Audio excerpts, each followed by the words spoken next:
And so while we're on the topic of methodology, I think the biggest, maybe I've said this already, that I have a biggest one, but this is the new biggest one, biggest critique I have of the book, is that it seems, just kind of zooming out, that her main approach to what we should do is not being informed from the Bible, although she does acknowledge the Bible. She goes into a few passages of scripture, but she's entirely presupposing that the complementarian view, in other words, the idea, the biblical idea that men and women are created equal in dignity, value, and worth, created in the image of God, but have different roles to play when it comes to authority, in the church and in the home.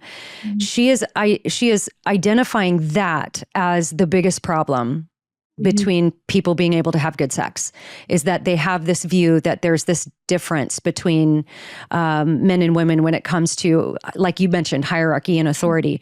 And I think that's a really bad presupposition, because I think, we don't have the time to really extrapolate the reasons why, but I would actually argue the opposite, that you're going to have better sex if you do actually understand the differences between men and women and realize what motivates men and women from the perspective of them being different in the way that they're created to serve certain roles in matters of authority in the church and in the home and that sort of thing. But that was a huge, big picture point that she made early on in the book, is that if you're not egalitarian, you're not going to have, basically, I mean, I'm maybe exaggerating this a little bit, but basically you're not going to have good sex. And so she makes that like the biggest presupposition. Yeah, that's interesting, because Nancy Pearcey has tweets where she takes parts of her books and puts out real stats that show that men and women who attend church, probably every denomination, have happier marriages, which one might include sex in that, than Christians in name only who don't go to church, who have actually higher rates of abuse than the general population and have unhappy marriages. Christians who go to marriage and who go to church, Christian conservatives who go to church have the highest rates of marital happiness in America. And most of those people would believe in a hierarchical view. They would probably say that the women should occupy themselves at home and the men should be the breadwinners, and they might say all kinds of things like that. Statistically, it has not been shown that egalitarianism makes people more happy. And even just leaving the statistics aside, look around, and it's not working in the general population.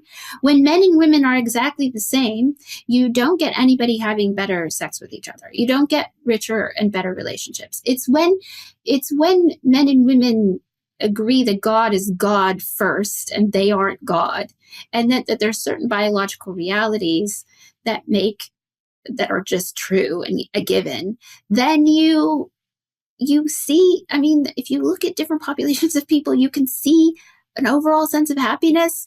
I mean, if you come to my church on Sunday morning, where we have so many kids, like a third of our church is under 16. So somebody's doing something that is nice for them. Yeah. And the men and the women look like men and women, but there's just people are very comfortable and happy, that we don't have like big problems. Well, we do, but not with each other. And marriages are basically happy. And I think if you came in here, you might think, oh, these people are kind of functionally egalitarian. Like you wouldn't necessarily be able to see that most people here are complementarian. We think that the man is the head of the woman, whatever you think that might mean. Because there's lots of women who are the ones who are getting the whole family out the door into the van to go home for lunch, and the men are doing not, how could you tell that other than people's stated belief about themselves? But if you disregard that and throw their stated belief off and say, well, no, you're a complementarian, your own reporting about yourself is wrong. We just don't agree with you. We, as opposed to what she's done, which is take disaffected evangelical women with problematic sex lives, who have probably a lot of things going wrong and who feel disregarded in their marriages. Mm-hmm. Ask them what they think about men and women's roles in marriage, and then conclude that that was the thing that made it go down. I That's such a don't good think point. that's a fair estimation.